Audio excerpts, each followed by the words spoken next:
खुद को रिलैक्स करने की कोशिश करो ऊज़ान। खुद पर काबू पाना होगा तुम्हें। मैं काबू में ही हूँ नाज़ली, इसीलिए तो मैं। इस तरह चीखने चिल्लाने से क्या मिलेगा तुम्हें? हाँ, कुछ भी नहीं। अभी जाकर उस कमाल नामी आदमी पर तुमने चढ़ाई की तो क्या मिल गया तुम्हें? कुछ भी नहीं ना।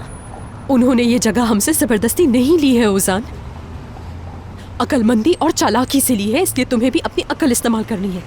इसी तरह गेम खेलो उनके साथ जिस तरह उन्होंने हमारे साथ खेला, ठीक है? इसी तरह हिसाब बराबर होगा हमारा। एक बार कोशिश तो करके देखो तुम। नहीं होता तो दोबारा कोशिश करो, बार बार कोशिश करो, तब तक जब तक तुम कामयाब नहीं हो जाते। मैं साथ हूँ तुम्हारे।